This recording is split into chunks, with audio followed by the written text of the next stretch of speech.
बिस्मिल्लाहिर्रहमानिर्रहीम अस्सलाम वालेकुम वरहमतुल्लाहि वबरकातुह। डियर स्टूडेंट्स, आज हम डिस्कस कर रहे हैं इफ़ स्टेटमेंट को।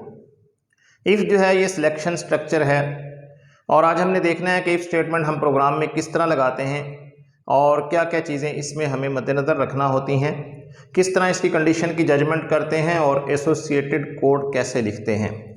तो सबसे पहले हम बात करते हैं इफ़ स्टेटमेंट की।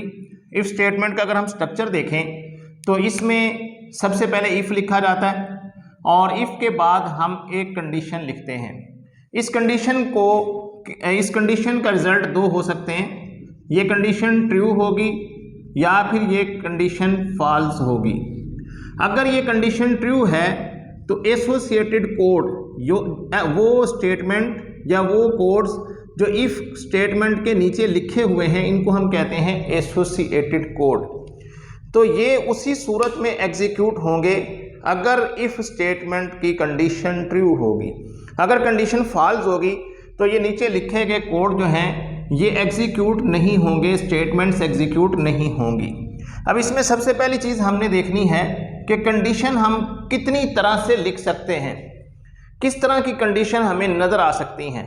कंडीशंस हम वैल्यूज़ के ऊपर भी लिख सकते हैं, जैसे यहाँ जितनी कंडीशन ये आपकी बुक से मैंने उठाई हैं तो जितनी कंडीशन यहाँ पे लिखी हैं ये वैल्यूज़ के ऊपर लिखी गई हैं, यानी 5, 4, 3, 9, 8 ये वैल्यूज़ हैं। इनकी जगह पे हम वेरिएबल भी दे सकते हैं। जब हम वेरिएबल के ऊपर कोई कंडीशन अप्लाई करेंगे तो उसका डिपेंड उस वेरिएबल की वैल्यू के ऊपर होगा कि उसकी वैल्यू कितनी है।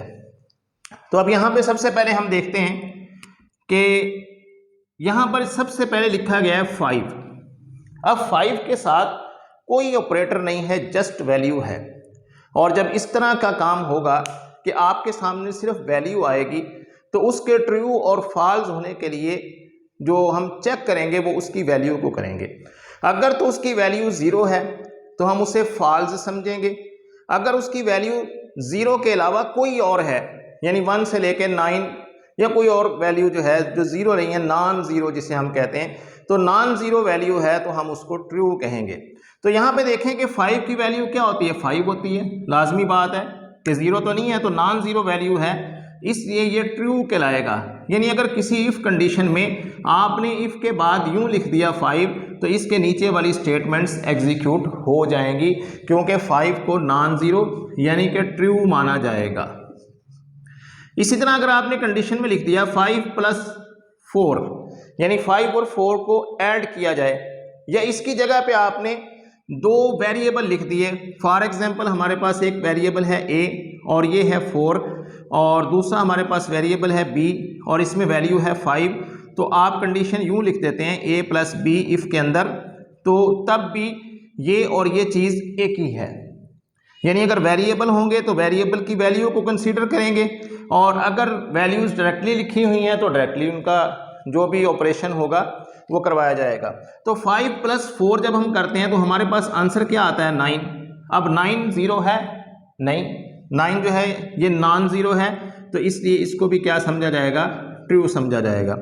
5 - 5, अब इसमें भी वैल्यूज़ हैं, वेरिएबल भी ऐसे ही हो सकते हैं, a और b variable. For example a में भी 5 है और b में भी 5 है, तो हम यहाँ लिख देते हैं a - b। तो जब हम इनका ऑपरेशन करवाएंगे 5 - 5 तो हमारे पास क्या आएगा, 0। यहाँ भी 5 - 5 क्या आएगा, 0। तो जब 0 आएगा तो ये क्या कहलाएगी, फॉल्स, क्योंकि 0 वैल्यू को फॉल्स समझा जाता है। अब आगे आ जाते हैं, कंडीशनल ऑपरेटर्स आ जाते हैं। अब आगे जो है रिलेशनल ऑपरेटर आ रहे हैं और लॉजिकल ऑपरेटर्स आ रहे हैं। तो इस सूरत में तो हमें वैसे ही पता चल जाएगा उसको पढ़ने से कि ये ट्रू है या फॉल्स है। जैसे यहाँ पे लिखा हुआ 5 > 4। अब हमें पता है कि 5 जो होता है ये 4 से ग्रेटर है, तो इट मीन्स कि ये ट्रू है जो चीज़ हमने लिखी है। तो जब ये ट्रू है तो इसके सामने क्या लगा दें, ट्रू। यानी अगर इफ़ में हम ये वाला कोड लगा दें, या यहाँ पे समझ लें वेरिएबल के हवाले से कि a जो है वो 5 है और b जो है ये 4 है, तो हम यूँ लिख देते हैं a > b। तो अगर हम ये कंडीशन लगाएंगे और वेरिएबल में ये वैल्यूज स्टोर होंगी तो फिर ये ट्रू होगा और इस इफ़ के नीचे जो स्टेटमेंट हैं ये एग्जीक्यूट होंगी। अब यहाँ पर देखें हमने कहा 5 इक्वल टू 4, क्योंकि सी लैंग्वेज में इक्वल के लिए डबल इक्वल का साइन यूज होता है। अब 5 इक्वल टू 4 होता है? नहीं, 5 इक्वल टू 4 नहीं है, तो ये फॉल्स है। लिहाजा फॉल्स कंडीशन में अगर इफ के अंदर हम ये लिखेंगे, ऐसे लिखें या वेरिएबल के तरीके से लिखें, दोनों सूरतों में इफ के नीचे वाली स्टेटमेंट्स नहीं चलेंगी। यहां देखें कि हमने इस चीज को इस्तेमाल किया, इसको हम कहते हैं नॉट। नॉट क्या करता है? याद रखें कि नॉट जब किसी ब्रैकेट के बाहर होगा तो ब्रैकेट के अंदर जो भी रिजल्ट आएगा, क्योंकि दो रिजल्ट आ सकते हैं, ब्रैकेट के अंदर से ट्रू भी हमें मिल सकता है, ब्रैकेट के अंदर से हमें इसका सॉल्यूशन फॉल्स भी मिल सकता है। जब इसके पीछे नॉट लगा होगा तो हम इसको रिवर्स कर देंगे, उलट देंगे। यानी अगर फॉल्स आया तो हम इसको ट्रू लिखेंगे, अगर ट्रू आया तो हम इसको फॉल्स लिखेंगे। ये नॉट ऑपरेटर का काम है। तो अब इसमें देखें कि 4 ग्रेटर देन 5, तो हमारी ये जो कंडीशन है ये क्या है? ये फॉल्स है, क्योंकि 4 ग्रेटर नहीं होता, 4 जो है ये 5 से बड़ा नहीं होता, 4 ग्रेटर देन 5 नहीं होता, तो ये फॉल्स है। लेकिन इसके पीछे नॉट लगा हुआ है, तो जब फॉल्स आएगा तो नॉट इसको क्या कर देगा? ट्रू कर देगा। तो ये ट्रू कंडीशन कहलाएगी जब पीछे हम नॉट लगा देंगे, बिकॉज नॉट जो है ये उसके रिजल्ट को रिवर्स कर देगा, ट्रू को फॉल्स कर देगा, फॉल्स को ट्रू कर देगा। अब यहां पे हमने जो है लॉजिकल ऑपरेशन किए हैं, एक एंड ऑपरेशन है और एक जो है आर ऑपरेशन है। ये भी लॉजिकल ऑपरेशन था, नॉट वाला भी। तो ये तीनों जो है लॉजिकल ऑपरेशन हैं। अब एंड ऑपरेशन की फॉर्म में क्या होता है? मुख्तसर तौर पे दोबारा बता रहा हूं, प्रीवियस चैप्टर में भी बता चुका हूं कि एंड ऑपरेशन जब भी हम करवाते हैं दो वैल्यूज का, तो इसमें जो है हमारा जो आंसर होगा ये सिर्फ उसी वक्त ट्रू होता है जब दोनों वैल्यूज जो है वो ट्रू होती हैं जिनमें हम एंड ऑपरेशन करा रहे हैं। तो इसमें होता ये है कि सबसे पहले हम देख लेते हैं एफ और एफ, यानी फॉल्स और फॉल्स का अगर हम एंड ऑपरेशन करवाएंगे तो आंसर हमारे पास फॉल्स होगा। ट्रू और फॉल्स का करवाएंगे तो तब भी फॉल्स होगा, फॉल्स और ट्रू का करवाएंगे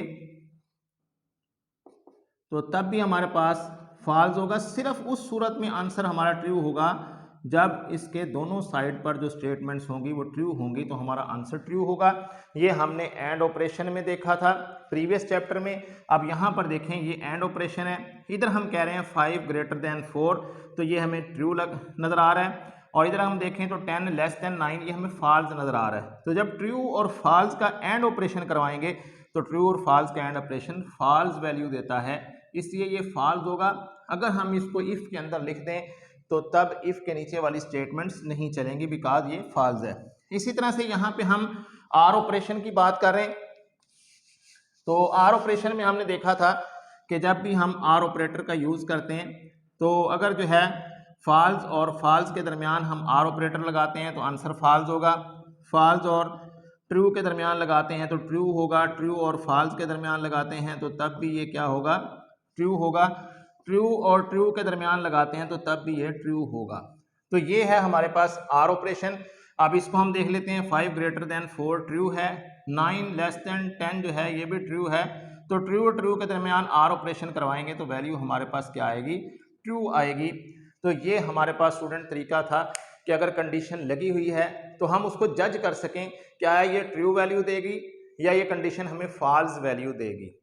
तो मेरे ख्याल में इतनी एग्जाम्पल के बाद आपको ये बात समझ आ गई होगी कि हमने कंडीशन की जजमेंट कैसे करनी है, कि अगर वहाँ पे कोई जो है ऑपरेटर मौजूद है तो उसके हवाले से देखेंगे कि इसका आंसर फॉल्स है या ट्रू है, और अगर आंसर में कोई वैल्यू आ रही है तो वैल्यू को देखेंगे कि वो ज़ीरो है कि नॉन ज़ीरो है। अगर ज़ीरो है तो फॉल्स कहलाएगी, अगर नॉन ज़ीरो है तो वो 1 कहलाएगी, वो ट्रू कहलाएगी। अब हम बात कर लेते हैं एसोसिएटेड कोड पर, कि जिसको हमने कहा है कि ये स्टेटमेंट्स हैं जो हमने इफ़ के नीचे लिखनी है, जिन्होंने एग्जीक्यूट होना है या नहीं होना है इफ़ के मामले में। तो ये एसोसिएटेड कोड जो है ये कैसे लिखा जाता है? पहली बात ये है कि ये एक स्टेटमेंट हो सकती है। अगर ये एक स्टेटमेंट है तो हम इफ़ के बाद कंडीशन लगाएंगे और इस स्टेटमेंट को हम यहाँ पर लिख देंगे, जिसको मैं यहाँ पे कह रहा हूँ स्टेटमेंट 1। फर्ज किया कि यहाँ पे स्टेटमेंट 2 भी लिखी हुई है, स्टेटमेंट टू। अब ये इस वक्त टू स्टेटमेंट्स जो हैं ये हमने इफ के नीचे लिखी हैं, जिनको हम एसोसिएटेड कोड कह रहे हैं। इसको जरा तवज्जो के साथ समझिएगा, इस पॉइंट को, बड़ा इंपॉर्टेंट पॉइंट है कि इफ के नीचे हमने दो स्टेटमेंट लिखी हैं। तो याद रखें कि अगर हम स्टेटमेंट इस तरह लिखेंगे तो इफ के साथ जो स्टेटमेंट ताल्लुक रखती है, रिलेटेड है, वो सिर्फ स्टेटमेंट 1 है, स्टेटमेंट 2 नहीं है। ये ओपन स्टेटमेंट है, इसने हर हाल में एग्जीक्यूट होना है। अगर इफ की कंडीशन फॉल्स हो या ट्रू हो कोई फर्क नहीं पड़ेगा। यानी अगर आप इफ के नीचे, फर्ज किया मैं एक और लिख देता हूं स्टेटमेंट 3, अब ये स्टेटमेंट 2 और 3 ये एसोसिएटेड नहीं है इफ के साथ, बिकॉज कि इफ के साथ सिर्फ और सिर्फ पहले वाली जो स्टेटमेंट है ये इफ के साथ बिलोंग करती है और इफ की कंडीशन पर सिर्फ ये डिपेंड करेगी। तो ये जो दो स्टेटमेंट हैं ये डिपेंड नहीं करेंगी। अब अगर आप चाहते हैं कि हम इफ के नीचे तीनों स्टेटमेंट इफ के साथ मुंसलिक कर दें, एसोसिएट कर दें, जोड़ दें उसको, तो फिर क्या होगा? फिर एसोसिएटेड कोड बनाने के लिए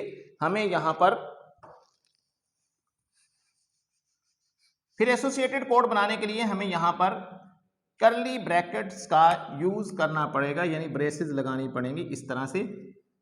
तो अगर हम ये ब्रेसेस लगा दें, अब इन ब्रेसेस के अंदर, इन कर्ली ब्रैकेट्स के अंदर हम जितनी भी स्टेटमेंट लिखेंगे वो तमाम स्टेटमेंट्स जो हैं वो इफ के साथ एसोसिएट हो जाएंगी। अब अगर हम यहाँ पे देखें तो अगर इफ की कंडीशन ट्रू होगी तो ये तीनों स्टेटमेंट चलेंगी। अगर इफ की कंडीशन फॉल्स है तो इनमें से कोई स्टेटमेंट नहीं चलेगी, बल्कि वो स्टेटमेंट जो इसके बाद यहाँ पर लिखी हुई है, इफ के बाद ये स्टेटमेंट जो है ये एग्जीक्यूट होगी, जिसको हम स्टेटमेंट नंबर 4 कह रहे हैं। और ये इफ के ब्लॉक में नहीं है, इसको ब्लॉक कहते हैं, इफ का ब्लॉक। तो ये ब्लॉक बनाने के लिए हमें कर्ली ब्रैकेट्स का यूज करना पड़ेगा। जब हम ब्लॉक बना लेंगे तो ब्लॉक पूरे का पूरा इफ के साथ एसोसिएट हो जाएगा। अगर इफ की कंडीशन ट्रू होगी तो पूरा ब्लॉक चलेगा, अगर इफ की कंडीशन फॉल्स होगी तो पूरा ब्लॉक ही नहीं चलेगा। अब इसके बाद एक चीज जो रह गई है उसको हम डिस्कस करते हैं, और वो है फ्लो चार्ट, कि इफ के जो स्टेटमेंट है इसका फ्लो चार्ट कैसा होगा। स्टूडेंट्स, अब हम इफ स्टेटमेंट का फ्लो चार्ट जो है उससे ज़रा देख लेते हैं। बुक के अंदर मौजूद है ये फ्लो चार्ट। इसमें देखें यहाँ से ये स्टार्ट हो रहा है, स्टार्ट के बाद जो है ये इफ़ कंडीशन हमने लगाई है। इसकी दो सूरतें होंगी, या तो ये ट्रू होगी या फिर ये फॉल्स होगी। अगर ये ट्रू है तो एसोसिएटेड कोड जो होगा वो चलेगा, यानी प्रोग्राम इस तरफ फ्लो करेगा और एसोसिएटेड कोड चलेगा और प्रोग्राम एंड हो जाएगा। अगर इफ़ कंडीशन फॉल्स है तो प्रोग्राम इस तरफ फ्लो करेगा और एंड हो जाएगा, इसमें कोई एसोसिएटेड कोड नहीं चलेगा।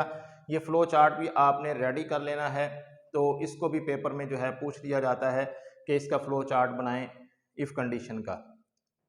तो स्टूडेंट्स, यहाँ तक मुझे उम्मीद है कि आपको जो है ये इफ़ स्टेटमेंट तफसील के साथ समझ में आ गई होगी, इसकी कंडीशन, इसके एसोसिएटेड कोड वगैरह।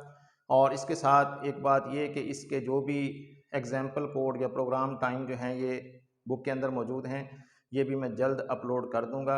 अगले लेक्चर तक के लिए मुझे इजाज़त दीजिए। अल्लाह हाफिज़।